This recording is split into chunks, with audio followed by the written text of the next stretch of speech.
2012년 8월 26일 하나님께서 우리에게 주시는 말씀은 출애굽기 16장 1절에서 12절입니다. 출애굽기 16장 1절에서 12절 말씀을 봉독에 올리겠습니다. 이스라엘 자손의 온 회중이 엘림에서 떠나 엘림과 시내산 사이에 있는 신광야에 이르니 애굽에서 나온 후 둘째 달 15일이라. 이스라엘 자손 온 회중이 그 광야에서 모세와 아론을 원망하여 이스라엘 자손이 그들에게 이르되, 우리가 애굽 땅에서 고기 가마 곁에 앉아 있던 때와 떡을 배불리 먹던 때에 여호와의 손에 죽었더라면 좋았을 것을 너희가 이 광야로 우리를 인도해 내어 이 온 회중이 죽여 죽게 하는도다. 그때 여호와께서 모세에게 이르시되, 보라, 내가 너희를 위하여 하늘에서 양식을 비같이 내리리니 백성이 나가서 일용할 것을 날마다 거둘 것이라. 이같이 하여 그들이 내 율법을 준행하나 아니하나 내가 시험하리라. 여섯째 날에는 그들이 그 거둔 것을 준비할지니 날마다 거두던 것의 갑절이 되리라. 모세와 아론이 온 이스라엘 자손에게 이르되, 저녁이 되면 너희가 여호와께서 너희를 애굽 땅에서 인도하여 내셨음을 알 것이요 아침에는 너희가 여호와의 영광을 보리니 이는 여호와께서 너희가 자기를 향하여 원망함을 들으셨음이라. 우리가 누구이기에 너희가 우리에게 대하여 원망하느냐. 모세가 또 이르되, 여호와께서 저녁에는 너희에게 고기를 주어 먹이시고 아침에는 떡으로 배불리시리니 이는 여호와께서 자기를 향하여 너희가 원망하는 그 말을 들으셨음이라. 우리가 누구냐. 너희의 원망은 우리를 향하여 함이 아니요 여호와를 향하여 함이로다. 모세가 또 아론에게 이르되, 이스라엘 자손의 온 회중에게 말하기를 여호와께 가까이 나아오라. 여호와께서 너희의 원망함을 들으셨느니라 하라. 아론이 이스라엘 자손의 온 회중에게 말하며 그들이 광야를 바라보니 여호와의 영광이 구름 속에 나타나더라. 여호와께서 모세에게 말씀하여 이르시되, 내가 이스라엘 자손의 원망함을 들었노라. 그들에게 말하여 이르기를, 너희가 해질 때에는 고기를 먹고 아침에는 떡으로 배부르리니 내가 여호와 너희 하나님인 줄 알리라 하라 하시니라. 아멘. 인류 최초로 방사능을 발명하여 방사능의 어머니라고 불리는 큐리 부인은 인류 최초로 노벨상 받은 여자 과학자로 익히 잘 알려져 있습니다. 어릴 때 이름이 마리아, 애칭은 마냐입니다만, 그렇게 세계적으로 유명한 과학자였지만 어린 시절에 정말 남모를 가슴 아픈 어려움을 가슴에 안고 고통스러운 청춘을 보내야 했습니다. 마리아가 기억하는 한 가장 어릴 때부터 철이든 소녀가 될 때까지 사랑하는 엄마로부터 한 번도 포옹을 받아보거나 키스를 받아보지 못했기 때문에 이 어린 딸의 가슴에 굉장한 상처와 아픔이 됐습니다. 우리야 문화가 이렇게 뽀뽀하고 키스하는 문화가 익숙하지 않으니까 별로 상처가 안 되겠습니다만, 유럽에서는 부모 자식 간에 입 맞추는 건 굉장히 중요한 사랑의 표시이기 때문에 그 엄마로부터 키스를 받지 못했다는 굉장한 상처고 아픔이었을 겁니다. 학교 갈 때마다 매주 마주칠 때마다 다른 엄마들이 아이들 친구들 안고 뽀뽀해주고 사랑한다고 말해주는 거 볼 때마다 얼마나 상처가 되고, 우리 엄마는 왜 나에게 저렇게 해주지 않는가, 아픔이 됐지 않겠습니까? 성격이 내성적이라 누구한테 말도 못하고 어린 마리아는 속으로 상처만 안고 고통 가운데 지냈습니다. 그래도 얻은 결론이 이겁니다. 우리 엄마가 나를 사랑한다면 왜 나에게 키스해주지 않겠는가? 아무리 고쳐 생각해도 결론은 하나예요. 우리 엄마가 나를 낳은 진짜 엄마가 아닌가 보다. 그렇게까지 생각했습니다. 그렇게 깊은 슬픔 속에 세월을 지나고 있던 11살 되던 때 엄마가 갑자기 죽습니다. 엄마가 죽고 난 뒤에 비로소 왜 엄마가 자기에게 한 번도 안아주지도 키스해주지 못했는지 이유를 알게 돼요. 마리아의 엄마, 이 큐리 부인의 어머니는 당시만 해도 전염성이 강한 또 불치병으로 알려진 심각한 결핵 환자였습니다. 엄마 입장에서 딸을 눈앞에 놓고도 안아보지도 못하고 입 맞추지 못하고 때로는 숨도 제대로 쉬지 못하고 평생을 살아야 했던, 참고 살아야 했던 엄마 마음이 어땠겠어요? 자기가 나이가 들고 철이 들고 엄마가 되어보니까 그때 엄마 마음이 얼마나 아팠을지 이제 비로소 뒤늦게 깨달은 거죠. 그게 오히려 더 큰 자기를 향한 엄마의 사랑이었다는 거예요. 엄마 입장에서 오죽해서 딸을 사랑하는 딸을 안고 입 맞추고 싶지 않았겠어요. 그러나 그 딸을 사랑하기 때문에 혹시나 그 딸에게 조그마한 세균 하나도 옮아갈까봐 참고 살아했던 엄마의 터지는 가슴을 자기가 이해 못했던 겁니다. 그 나중에 철이 들어서 엄마의 사랑을 이해하지 못하고 엄마를 미워했던 자신의 옹졸함과 자신의 어리석음을 후회하는 글을 적어놓은 걸 본 적이 있습니다. 참 안타깝게도 오늘 성경 읽은 본문 내용이 바로 이 사랑에 대한 올바른 이해를 갖지 못한 인간들의 어리석음과 반항에 대한 내용입니다. 더없이 깊고 넓은 하나님의 사랑이 있었음에도 불구하고 그 사랑을 이해하지 못했던 인간들은 하나님 가슴에 비수를 꽂으며 얻은 결론이 하나님은 우리를 사랑하지 않는다는 것이었습니다. 그런 얘기를 하나님이 들으셨을 때 하나님 마음이 어떠셨겠어요? 물이 있는 그리고 그늘이 있는 쉬기 좋은 엘림을 떠나서 신의 산을 향하여 가고 있는 이스라엘 백성들이 중간에 만난 이 신광야는 성지순례 저랑 같이 가보시면 거의 지나가셨습니다. 진짜 풀 한 폭이 없는 사막입니다.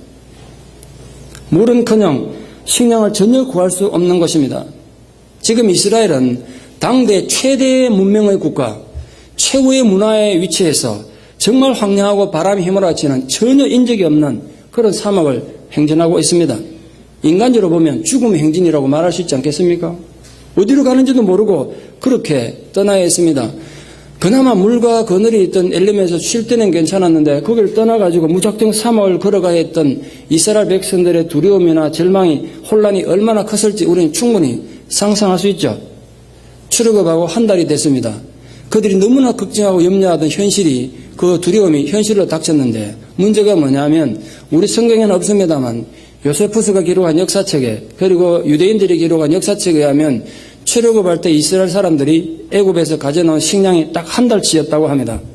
오늘 본문에 보면 출애굽이 딱 한 달째입니다. 그러면 그들이 애굽에서 가져온 양식이 다 떨어진 것입니다.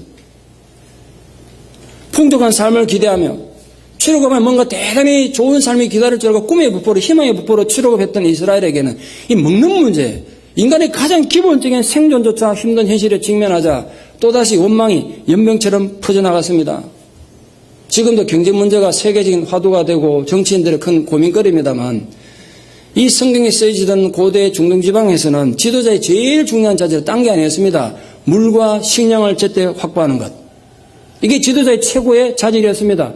그런 세상적인 가치 기준으로 보자 모세는 완전히 실력 없는 최악의 지도자인 거예요. 지금. 아무것도 해결해 주는 게 없으니까. 한 달이 지나도. 그래서 이 이스라엘 백성들이 모세뿐만 아니라 아론까지 이름을 덜먹으며 원망하고 있습니다. 이스라엘 백성들의 원망의 강도가 점점 세워진 거죠. 표면적으로는 인간 모세와 아론에게 대한 원망입니다만 결국은 그 원망은 하나님을 향한 것 아니겠습니까? 한번 상상해 봅시다. 우리가 그냥 비판적으로만 볼 게 아니고 끝없이 펼쳐진 바람이 세차게 휘몰아친 황량한 사막 위에 모래벌판 위에 200만 명이 지금 쫙 퍼져 있습니다. 텐트 치고 있다고요. 근데 그 200만 명이 먹을 게 없어요. 먹을 게 없다고. 우리가 주일날 몇백 명 안 되는 이 주일 식사, 점심 식사 하는데도 그 일주일에 한 번 딱 하는데도 얼마나 힘들고 머리 아프십니까? 우리는 최신식 부엌을 갖추고도 힘들어요. 근데 그 광야에서 200만 명이 먹을 한 끼 식사가 얼마나 엄청났겠습니까? 하루 3끼씩 그거 해 먹이려고 그래서 보통 문제겠어요. 그 이스라엘 백성들이 서로 얘기하다 보니까 도대체 답이 안 나와. 아무리 둘러봐도 주변에 오아시스 하나 없고 끝없는 모래 사막입니다. 그런데도 식량은 다 떨어졌어요. 그래서 아무리 고쳐 생각해도 얻은 결론은 이제 우리 이 광야에서 다 굶어 죽는구나. 그런 공포가 이스라엘을 덮친 겁니다. 그 불평의 대상이 인간 모세가 아니라 대상이 하나님이라는 것도 문제지만 그 불평의 내용이 너무 심각해요. 사람이 살다 보면 힘들면 불평할 수 있죠. 근데 그것도 어느 정도 것인데 오늘 이스라엘이 하는 불평의 내용은요. 그 내용이 너무 심각해요. 우리가 일반적으로 받아들일 수 있는 불평의 수준이 아니어서요. 오늘 본문에는 우리식으로 좀 풀어 설명하죠. 이렇습니다. 하나님이 우리 이렇게 고통스러운 광야길을 걷게 하신 건 우리를 사랑하지 않기 때문이다. 우리는 무능한 하나님 때문에 이 황량한 사막에서 다 이렇게 굶어 죽는구나. 아, 우리가 애굽에서 고기 가마 곁에 굶던 가마 곁에서 고기 먹을 때 그때가 얼마나 좋았냐. 빵 굽는 털 곁에서 우리가 얼마나 배부르게 먹었냐. 아, 이럴 바에 차라리 그 애굽에서 우리가 평등하게 살 때 그때 하나님이 그냥 우리를 확 죽여버리시지. 그때 죽었으면 이 고생은 안 할 텐데. 하나님 왜 오늘까지 우리를 살려놓고 이렇게 고통스럽게 하는 거냐. 하나님은 사랑이라고는 절대 찾아볼 수 없는 잔인한 신인 게 분명하다. 이렇게 지금 비판하고 있습니다. 이스라엘 백성들은 지금 여호와의 손에 차라리 죽었더라면 좋았을 것을 이라는 비아냥거림으로 하나님 이름을 망령되이 일컫고 있습니다. 하나님 이름에 욕되게 하고 있다고 하나님 얼굴에 침뱉고 있어요. 정말 이스라엘 사람들의 완고함과 배은망덕함과 악함의 절정을 보여주는 말이 아닐 수 없습니다. 그들은 지금 하나님께서 그들에게 베풀어진 구원의 은혜조차 불평하는 거야. 우리 왜 구원해 줬냐 말이야. 그때 죽도록 내버려 두지 이 얘기예요. 누가 구원해달라 그랬냐 이거야. 그냥 그때 죽게 내버려두지 왜 우리를 구원해가지고 이렇게 고통스럽게 합니까? 이렇게 항변하고 있다는 겁니다. 사람이 세상 살다가 하나님 앞에 그런 식으로 하나님 가슴에 못 박는 일은 없었으면 좋겠습니다. 또한 자기들의 과거의 상황을 완전히 뒤집어서 거짓말을 하면서 하나님 원망하고 하나님 가슴에 비수를 꽂고 있습니다. 이렇게 표현했습니다. 애굽의 고기 가마 곁에 앉았을 때와 떡을 배불리 먹었던 때 이걸 덜 먹이고 있습니다. 애굽에서 그들이 뭐로 살았습니까? 호텔에서 투숙해가지고 호텔 식사 먹으면 살았습니까? 아니잖아요. 노예로 살았습니다. 노예로. 아니 정상인 자유인들도 고기 마음대로 먹지 못하던 시대인데 노예인 그들이 고기를 먹어봤자 얼마나 먹었겠어요? 여러분 그 사람들 말이 진짜 같습니까? 진짜 애굽에서 고기를 실컷 먹었을 것 같습니까? 아니라고요. 제가 것들이 고기 먹어봤자 얼마나 먹었겠어요? 노예들이. 노예 주제에. 주인들이 먹는 버스러기 정도 먹었겠죠. 빵을 먹어봤자 얼마나 먹었겠냐고요. 그러나 그들은 비참했던 노예 시절이 화했던 것처럼 배불리 먹었다. 그때는 고기도 실컷 먹었다. 그렇게 과장함으로써 종살이를 오히려 부끄럽게 생각하지 않는 비굴한 노예 건성을 그대로 드러내고 있습니다. 예컨대 비유를 설명하면 이렇습니다.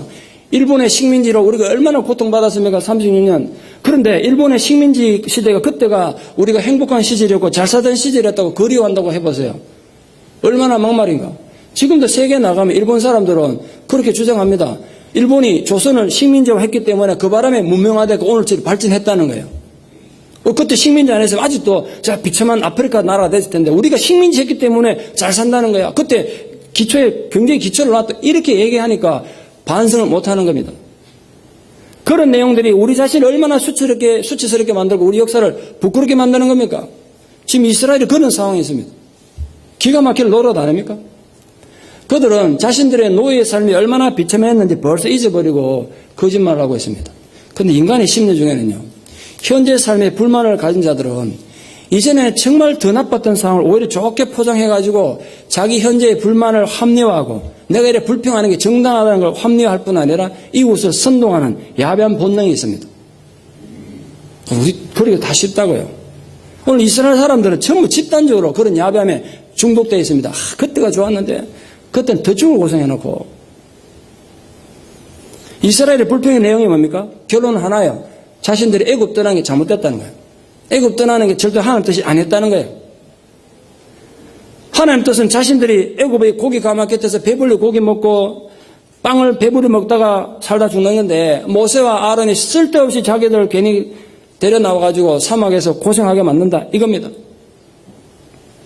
이스라엘 백성들은 지금 무엇이 진리냐, 무엇이 올바른 길이냐 이런 데는 관심 없어요. 무엇이 자기들의 배를 부르게 할 것이냐 여기에만 관심이 있습니다. 하나님과 함께 동행하는 삶에 대한 의미를 전혀 모르다 보니까 옛날 노예 시절을 오히려 그리워하면서 그 노예 시절을 자기들이 살아가야 될 삶의 목표로 삼고 있습니다. 어디 인생의 목표를 둘 데가 없어가지고 옛날에 비참하게 살던 그때 약에 찌들어 살고 도박에 찌들어 살고 인생에 비참하게 사는 그때를 삶의 기준으로 삼냐고요. 그 노예 시절에. 그래도 그때가 좋았는데 요즘 뭐 명동 스타일이 유행이 있다만 예. 강남 스타일 오빠는 강남 스타일이 유행이래요. 그때가 좋았다 이거지. 200억 벌었대 200억 그 노래 한 곡으로. 뭐 놀라긴 놀랐어요. 우리 인생이 그래 된다니 잘못하면. 이스라엘의 이 삶 자체를 하나님 앞에 올바로 드리지 못하다 보니 그렇게 혼수 상태에 빠졌습니다. 이스라엘 백성들이 이렇게 하나님 가슴에 비수를 꽂고 원망하고 불평하는 건 사실은 하나님 진노를 불러일으키는 하나님 심판을 불러일으킨 행위입니다. 그런데도 모세는 이스라엘 백성들을 격려하고 기도하면서 그들에게 여호와께 가까이 나오라고 간청함으로써 백성들을 깨우치려고 몸부림치고 있습니다. 너희들이 지금 원망과 불평에 휩싸인 인간의 막사에서 제발 좀 나와가지고 하나님 임재를 느낄 수 있는 곳으로 좀 나오라는 거예요. 여러분 지금 어디 계십니까? 원망하고 불평이 있는 그 테두리만 있지 말고 부디 거기서 좀 뚫고 나와가지고 하나님이 이렇게 나와 함께 하시구나. 하나님 임재를 느낄 수 있는 곳에 머물기를 축원합니다. 지금 이스라엘 백성들에게 모세가 그걸 요청하는 거예요. 하나님 앞에 함께 좀 서보자는 거야. 불평만 하지 말고. 지도자 모세가 얼마나 애간장이 탔겠습니까? 너희들이 아직도 모르겠냐? 이때까지 하나님 우리에게 베풀어 준 게 얼마나 많은데 아직도 그렇게 불평하고 원망만 하고 있으면 되냐? 제발 거기 원망과 불평이 있지 말고 하나님 앞에 좀 같이 나가보자 이거야. 본문에 하면 이스라엘 백성들 일부분이 아니라 이스라엘 백성 모두가 모세를 원망하고 폭동이 일어나기 직전에 살벌한 상황인데 모세는 그 백성들에게 여호와께 가까이 나아오라고 간청하고 있습니다. 이스라엘 백성들의 집단적인 원망과 폭동에 대해서 오늘 모세가 보여준 자세를 한번 묵상해 보십시오. 앞으로도 계속 그렇습니다만 모세는 끊임없이 불평과 원망의 대상이 됩니다. 투정의 대상이 돼요. 그런데 단 한 번도 자신을 변호하거나 방어하지 않습니다. 단지 하나님께로 나아가서 기도했을 뿐이고 하나님으로부터 받은 메시지를 성실하게 백성들에게 전달했을 뿐입니다. 여러분이 평신도든 목사든 이거 상관없이 오늘 모세가 보여준 이 삶의 태도는 우리 자신에게 엄청난 도전이 될 뿐 아니라 인간관계를 성공적으로 맺는 굉장히 중요한 원리를 보여줍니다. 모세에게 있어서 백성들의 원망과 불평은 오히려 모세 자신을 하나님께로 더 가까이 나가게 하는 원동력이 됐습니다. 세상을 이렇게 살 수도 있습니다. 원망과 불평을 내가 자꾸 세상에서 받기 때문에 비난받기 때문에 오히려 하나님께 더 가까이 나갈 수 있다는 거예요. 모세는 자신에 대한 원망의 소리를 들을 때마다 아무런 방어 없이 그저 하나님께로 나가서 기도했을 뿐입니다. 근데 그게 어떻게 가능했는지 아십니까? 왜 이스라엘 백성들은 안 되는데 모세에게 그게 가능했는지 아십니까? 바로 그가 만난 하나님 체험 때문입니다. 하나님께서 자기에게 부어주신 분명한 은혜의 체험이 있었기 때문에 문제만 생기면 그 문제와 싸우고 갈등과 싸우고 인간과 싸운 게 아니라 하나님께 나간 것입니다. 우리는 어떻습니까? 여러분들에 대해서 불평하고 사람들이 원망할 때 하나님으로부터 이 불평과 문제를 해결받기 위해서 지시받고 하나님의 위로를 받고 하나님의 공고를 받기 위해 하나님께 나갑니까? 아니면 그 갈등과 싸우고 사람과 싸우고 인간과 싸우기 위해서 인간을 의지하기 위해서 또는 인간을 찾아갑니까? 세상을 사는 방식은 두 가지로 나누어집니다.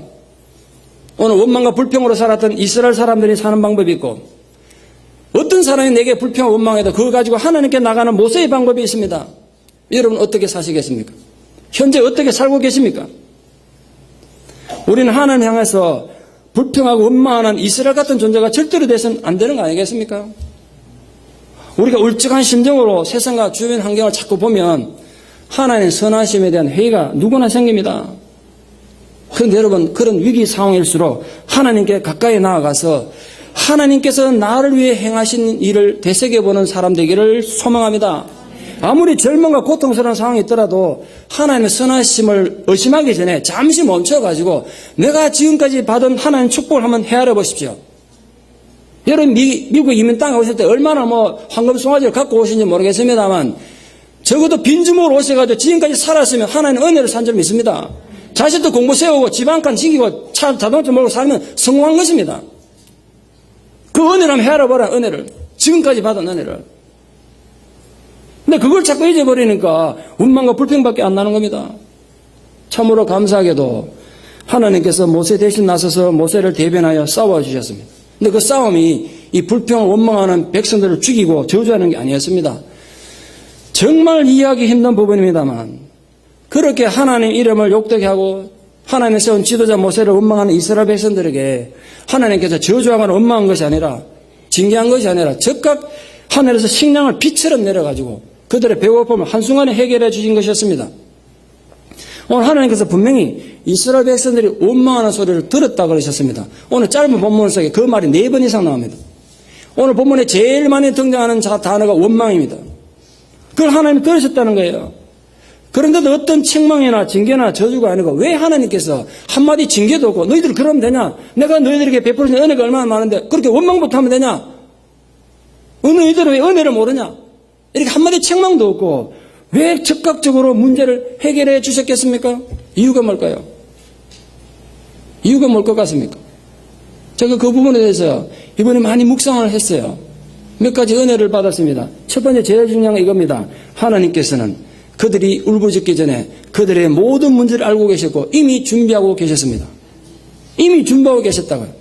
여러분, 만약에 이스라엘 백성들이 하나님 우리가 배고파 죽겠습니다, 불평하고 원망하지 않았다면 하나님께서 그들이 양식을 주시지 않았겠습니까? 그래서 그들이 염려와 불평처럼 광야에서 다 굶어 죽었겠습니까? 절대로 아니라고요. 하나님 다 알고 계셨어요. 지금 여러 형편 하나님 다 알고 계신다고요. 출애굽할 때는 출애굽 시키는 안 하고 하나님께서 이제 출애굽했으니까 너희들끼리 알아서 살아가라고 내버려 두신 거냐? 아니란 말이에요. 하나님께서 이스라엘을 까마득히 잊고 있다가 그들이 막 원망하고 부르짖으니까 아 참 이스라엘이 있을 때 내가 깜빡했더니 아이고 미안하다, 너희들이 광야에서 식량도 떨어지고 얼마나 힘들겠냐, 아 내가 생각해 되게 미안하네, 내 문제 해결해 줄게. 근데 어떻게 해결하면 좋을까, 머리 좀 굴려보자 이래가지고 문제 해결하려고 시작했는데 아니란 거예요. 그게 지금 하나님의 모든 관심이 어디 간지 아십니까? 갓난아기 같은 이스라엘에 가 있습니다. 자기들 생각지도 못하던 하나님 사랑이 부으신다고요. 아까 마리아처럼 엄마 사랑을 이해 못하니까 엄마가 나를 사랑하지 않는 것 같고 우리 엄마 아닌 것 같은데 우리 하나님 아닌 것 같아. 하나님 나를 사랑하지 않는 것 같아. 그런데 아십니까? 여러분 상상도 못하는 그 사랑으로 지금도 하나님 여러분을 사랑하고 계신다는 거. 우리가 어리석어서 깨닫지 못할 뿐이지. 하나님께서는 이스라엘 백성들이 애굽에서 가져온 식량 다 먹어버렸고 당장 먹을 걸 필요하다는 건 너무나 잘 알고 계셨어요. 그래서 그들이 불평하지 않아도 하늘의 새로운 양식으로 그들을 먹을 준비를 이미 다 하고 계신 거예요. 둘째, 백성들이 원망하자마자 메추라기와 만나를 또 먹이신 이유는 하나님께서 그들이 하는 소리를 말들을 다 들으셨다는 걸 보여주기 위해서입니다. 지금도 하나님은 우리의 소리에 귀를 기울이십니다. 오늘도 아름다운 찬송을 성가대에서 드렸습니다만 우리 찬송 소리도 들으시고 우리 한숨 섞인 기도 소리도 들으십니다. 아울러서 우리가 원망하고 불평하는 소리도 들으신다는 거 잊지 마십시오. 그렇다면 우리가 하나님 백성으로서 제일 중요하고 제일 유의해야 될 점, 주의해야 될 점이 뭐냐면 우리가 무슨 소리를 하든지 하나님 들으신다는 것. 그걸 아셔야 돼요. 그래서 여러분 만약에 내가 불평하고 원망했더니 곧바로 응답됐다고 좋아할 일 아니에요. 좋아할 일만 아니야. 하나님께서 우리 불평에 응답하시는 거 너희들이 쏟아놓은 그 불평 악한 말들이 내게 다 들렸다. 그래서 내 마음이 너무 찢어진다. 그걸 보여주시기 위해서 응답하시는 거예요. 지금. 우리의 현재 삶에도 이 사실이 너무 중요합니다. 내가 지금 풍요로운 삶을 살고 저녁에 거대한 성찬을 만찬을 먹고 아침에도 폼나게 얼마나 잘 먹느냐가 중요한 게 아니라 하나님께서 내가 지금 누리고 있는 걸 어떤 의도로 허락하셨느냐 아는 게 중요해요. 어떤 의도로 이거 주셨나 지금. 내가 세속적인 애국 생활을 동경하고 하나님의 선하심을 믿지 못해서 불평하며 사는데도 풍요로운 삶을 살고 있다면 현실적으로 배는 부를지 모르지만 내 불평이 하나님 심장을 찢고 있다는 걸 아셔야 돼요. 생각하면 소름 돋지 않습니까? 잘 먹고 잘 사는 게 중요한 게 아니에요. 그래서 차라리 내가 좀 비참하게 살고 좀 굶주리게 살아도 하나님 기쁘게 하는 삶 살고 싶지 않습니까? 그걸 보여주시려고 하나님이 즉각적으로 만나를 내려주신 거예요. 그냥. 인간적으로 얼마나 민망하고 부끄럽습니까? 막 원망하는데 갑자기 만나가 쏟아지니까. 되게 부끄러웠을 것 같아요. 이스라엘 백성들이. 세 번째 더 중요한 이유가 있습니다. 하나님께서 즉각적으로 만나를 내리신 이유는 하나님 분명히 이렇게 말씀하셨습니다. 오늘 본문에 이 축복, 이 기도 응답은 시험이다. 너희들에 대한 테스트다. 만나를 하나님께서 공급하신 이유는 그 만나를 통해서 이스라엘 백성들이 하나님의 말씀에 순종하나 안 하나 시험하겠다고 분명히 말씀하셨습니다. 실제로 이 부분은 나중에 예수님께서 심각하게 제자들에게 가르쳐 주신 적이 있습니다. 이스라엘 백성들은 40년 동안이나 광야에서 기적적인 하나님의 만나를 먹었지만 아무도 순종 못했기 때문에 광야에 다 죽었다. 그러나 나는 생명의 떡으로 너에게 존재한다. 내가 주는 떡을 먹으면 이스라엘 백성들처럼 안 죽는다는 거예요. 그게 예수님 가르침이셨어요. 오늘 이스라엘이 광야에서 만나를 먹은 기간이 얼마인지 아시죠? 하루 이틀, 한 달, 두 달이 아닙니다. 무려 40년 동안 만나를 먹었어요. 여러분 아십니까? 이스라엘은 40년 동안 광야에서 밭을 간 적도 없고 씨 뿌린 적도 없고 주산 적도 없습니다. 아무것도 안 했습니다. 노동이라고. 그저 가서 주워 먹고 산 거예요. 40년. 그러면 대단히 감사하고 막 고마워한 줄 아십니까? 처음에야 감사했겠죠. 배고파 죽겠는데 하나님께서 만나를 내려주시니까 고마운 마음으로 먹었겠죠. 그런데 성경 좀 읽어보세요. 좀 이따 어떤 일이 나오는가. 하나님 인간이 어떻게 만나면 먹고 삽니까? 부패도 먹어야 되는데 회도 먹고 이러던데 왜 안 주십니까? 또 불평해요. 만나만 주신다고 또 불평한다고요. 인간이 그렇게 악해요. 그들은 하늘에서 기적의 사랑으로 내리시는 그 하나님의 손길을 직접 눈으로 봤고 손으로 만지고 자기들 입으로 하나님의 기적을 넣으면서도 하나님은 못 만난 겁니다. 하나님을 못 만났어요. 이런 황당한 때가 어디 있냐고요. 하나님의 말씀에 순종하지 않는 삶에 그렇게 당연히 실패할 수밖에 없겠죠. 그 결과 여호수아와 갈렙 두 사람에게는 모두가 광야에서 다 죽고 약속의 땅에는 들어가지 못하고 말았습니다. 이게 굉장히 중요한 거예요. 하나님이 축복으로 준 축복이 시험이 될 수 있다는 것. 오늘 우리에게도 큰 테스트예요. 여러분이 크게 기도 응답 받았던 거 있습니까? 자식에 대한 거, 여러분 뭐 기업에 대한 거, 건강에 대한 거, 기도해서 응답 받은 그 축복이 시험이 될 수 있다는 거 아십니까? 그걸 잘 생각하고 받으셔야 돼요. 아멘 할렐루야 할 게 아니에요. 그 축복 가운데 죽는다고 축복 가운데. 하나님이 계속 40년 동안에 응답으로 축복을 준 그 만나 속에 다 죽었다고요. 다.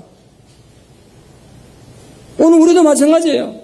내가 얼마나 많은 축복, 경제적인 축복을 누렸냐 이게 중요해요. 얼마나 건강의 복을 누렸냐가 아니라 그 하나님의 축복을 준 축복이 내게 테스트돼가지고 내가 얼마나 제대로 하나님 원하는 삶을 살았느냐 이거예요. 못 살면 다 죽는 거죠. 하나님이 해결하신 식량 문제는 이 땅에는 없는 아주 독특한 것이었습니다.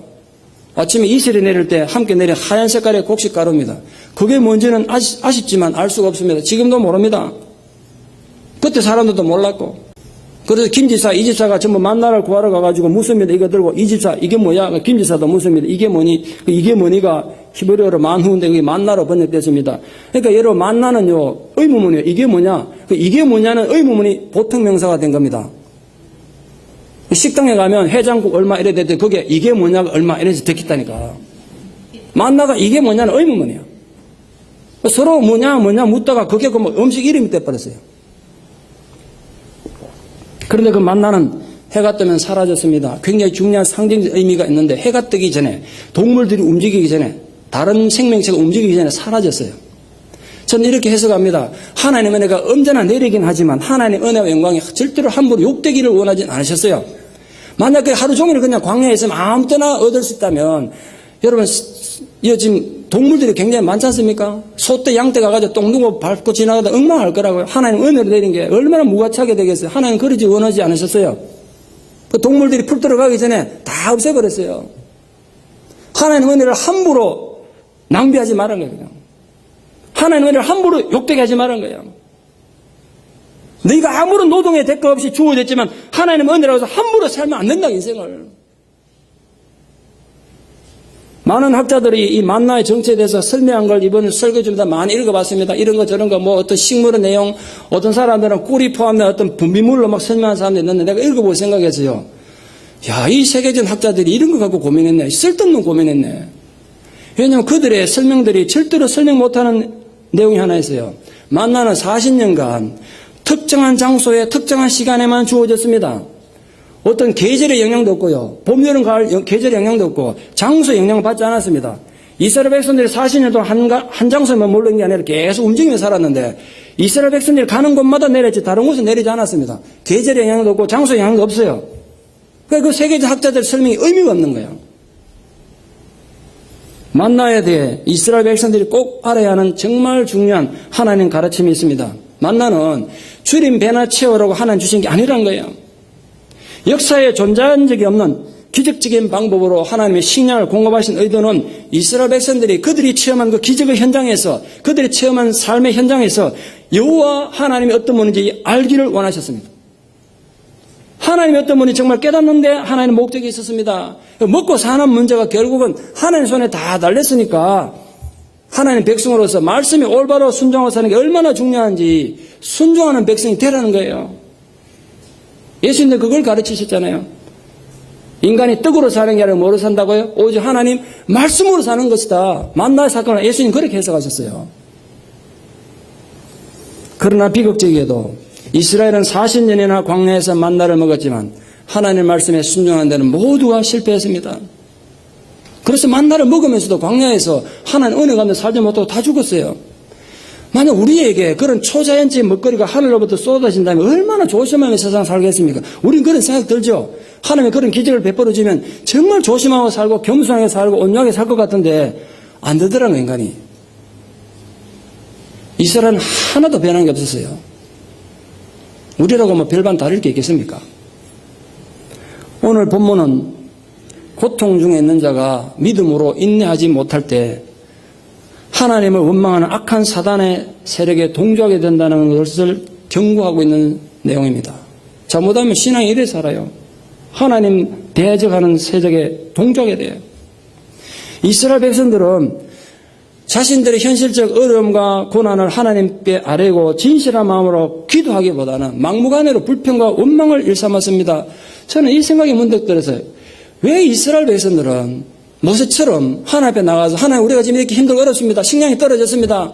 하나님 좀 도와주십시오. 이런 기도를 드리지 못했을까? 왜 기도하기 전에 원망과 불평밖에 못했을까? 그게 굉장히 궁금합니다. 그건 지금 우리도 마찬가지입니다. 이유가 뭔지 아십니까? 모세에게는 있었는데 이스라엘 백성들은 갖지 못했던 것. 그게 신앙의 문제입니다. 오늘도 이스라엘 백성들에게서는 신앙이라는 하나의 말장난이고 매주 교회는 오는지 모르겠지만 그 사람에게는 그 사람들 그 백성들에게는 그저 구애에 지나지 않은 험한 것이기 때문에 신앙이 필요한 자리에 신앙이 전혀 작동할 수 없었던 것입니다. 그러니까 기도해야 될 그 절체절명의 상황에서 원망밖에 못한 겁니다. 기도는 못하고. 여러분 마찬가지입니다. 살다 보면 많은 쓰라리 인생을 마주칠 텐데 그때 원망은 누구나 할 수 있습니다. 그러나 기도는 신앙인만이 할 수 있습니다. 기도하는 자가 되기를 축원합니다. 원망은 나중에도 괜찮아요. 오늘 모세가 드렸던 그 간절한 기도를 여러분이 할 수 있기를 바랍니다. 왜 모세는 했는데 백성들은 못했습니까? 신앙의 차이 때문에, 믿음의 차이 때문에요. 그건 돈으로 해결되는 문제가 아니지 않습니까? 오늘 본문은 우리에게 그걸 웅면으로 보여주고 있습니다. 지금 현재 여러분이 어떤 종류의 고난에 처했든지 모세가 드렸던 그 간절한 기도로 여호와께 나아가는 자가 되기를 축원합니다. 지금 우리도 마찬가지입니다. 지금 내 마음의 주도권을 누가 잡고 있느냐 이게 너무 중요해요. 우리가 신앙생활 하면서도 자꾸 원망과 불평이 나오는 건 그냥 나오는 게 아닙니다. 예수님 말씀에 의하면 네 마음에 쌓은 것에서 입으로 나오는 거예요. 내 마음에 원망과 불평만 쌓아놓으니까 나오는 게 원망과 불평밖에 없어. 근데 평소에 은혜를 많이 쌓아놓으면 힘들고 어려울 때 은혜가 나오지 않겠습니까? 은혜가 나올 것입니다. 네 입에, 네 마음에 쌓은 것이 나오는 거예요. 그러니까 내 마음이 하나님께 함께하는 게 아니라 애굽에 가 있기 때문에 애굽만 생각나는 거예요. 지금 이스라엘 백성들은 하나님이 하나도 없어요. 여기 세속적인 성공과 가치가 하나님의 말씀보다 더 중요하고 더 영향을 주기 때문에 그렇습니다. 그래서 애굽인들에게 애굽의 삶이 얼마나 설득력이 있었습니까? 아마 최초로 누군가 그랬겠죠. 이렇게 사막에서 배골고 고생하느니 차라리 애굽에서 노예로 사는 게 더 좋았는데 그냥 애굽에 있는 건데 괜히 나왔네. 그러니까 얼마나 많은 사람들이 그 말에 쉽게 동조했습니까? 홍해를 가르고 육지처럼 걷는 거 아무 소용이 없었어요. 하나님께서 마라에서 선물을 치료해 주신 거, 병든 몸을 치료해 주신 거 아무 소용이 없었습니다. 결국 이스라엘 민족에게 있어서 믿음이 없었던 거예요. 믿음이 애초에 없었던 거예요. 참된 믿음의 시작은 하나님 없는 자신의 영적 상태를 깨닫고 하나님 내 안에 하나님이 없습니다. 내 안에 하나님 은혜가 없습니다. 나를 긍휼하게 해달라고 고백하는 데서 시작합니다. 하나님 내가 하나님 없는 이 무신앙에서 이 애굽 내 영적인 애굽에서 떠나고 싶습니다. 나도 정말 하나님 백성으로 살고 싶습니다. 하나님 부디 나를 긍휼하게 해주시고 나를 좀 도와주십시오라고 기도하는 데서 신앙은 시작합니다. 이스라엘에게는 그게 없었던 거예요. 그래서 이스라엘 백성들의 잔인한 불평과 원망이 하나님의 마음을 너무나 아프게 한 것입니다. 본문에서 계속해서 하나님께서 이스라엘의 원망을 들으셨다고 말씀하신 이유는 그거 아니겠습니까? 어찌 보면 하나님의 이름을 참 영광스럽게 할 수 있는, 영광스럽게 할 수 있는 절호의 기회인데 자기들이 모든 양식이 떨어지고 누가 봐도 굶어 죽을 수밖에 없는 그런 상황에서 하나님 살든지 죽든지 모든 것을 주님 뜻대로 하겠습니다. 주님이 우리 보고 여기 죽으러 가면 내가 죽겠습니다. 그러나 내 살고 죽는 거 주님 손에 맡깁니다. 그렇게 만약 기도했다면 그 자리에 얼마나 하나님 이름의 영광을 받으셨겠어요? 하나님 그렇다 그들 죽으셨겠어요? 여러분 죽으러 그냥 두시겠냔 말이에요? 아니란 말이에요. 그런데 그 자리에서 차라리 하나님 우리를 죽이지 왜 나를 이렇게 고통스럽게 하냐고 원망함으로써 하나님 가슴에 비수를 꽂은 거 아니겠습니까? 하나님의 이름을 영광스럽게 하시는 절호의 기회예요. 오히려 하나님의 이름을 욕되게 하고 무참하게 하나님의 선하신 계획을 전적으로 부정하는 배신과 불충을 저지른 것입니다. 우리 모두 부디 하나님 마음 아프게 하는 하나님 가슴에 비수 꽂는 이런 일은 안 하고 사는 성도 됐으면 좋겠습니다. 대단한 무슨 위대한 업적은 못 남기더라도 하나님께서 이스라엘에 닥친 정말 두려운 배고픔과 또 그 배고픔을 해결하는 뜻밖의 만나라는 축복을 통해서 이스라엘에게 가르치고자 하는 간절한 바람이 있으셨습니다. 바로 하나님의 말씀이 빵이나 고기보다 중요하다는 사실이에요. 고기와 빵이 아니라 하나님의 말씀이 그들의 삶의 근본이 되어야 된다는 거예요. 하나님은 분명 광야에서 굶을 죽을 위기에 찬 이스라엘 백성들에게 하늘 양식을 허락하시면서 말씀에 순종하는 법을 가르치고자 하셨습니다. 오늘 분명히 그랬지 않습니까? 정말 내 말씀에 순종하나 안 하나 보겠다는 거예요. 그래서 하나님께서는 이스라엘의 곡식 자루가 비어가는 걸 너무나 잘 아셨지만 움직이지 않으셨습니다. 그들의 곡식 자루에 마지막 밀 한 톨까지 없어질 때까지, 완전히 사라질 때까지, 그래서 그들이 절대로 스스로 의지할 거라고는 아무것도 없는 상황이 될 때까지 기다리신 거예요. 단지 그들이 배고프다고 아우성 쳤기 때문에 고기를 주고 빵을 준 것이 아니라 인간의 가장 생존의 문제, 먹는 문제 가지고 믿음을 훈련하게 하셨어요. 우리에게 그 상황을 적용하면 이렇습니다. 우리 중 누구라도 내가 교회를 다니기 때문에 또는 저 사람이 교회를 다니기 때문에 하나님의 말씀을 다 지키며 살 것이라고 생각한다면 그건 큰 오산입니다. 여러분 아시죠? 교회 다니는 사람도 더 나쁜 짓 할 수 있다는 것, 세상 사람보다 더 악한 짓 할 수 있습니다. 하나님 없으면. 우리가 너무나 공감하듯이 하나님에 대해서 아는 것, 성경을 아는 거하고 그 말씀대로 실천하는 건 전혀 별개라는 거 아시지 않습니까? 많은 분은 또 이렇게 오해합니다. 내가 좋은 말씀을 많이 들었기 때문에 나는 수준 높은 믿음의 사람이다. 그건 영적 교만일 뿐입니다.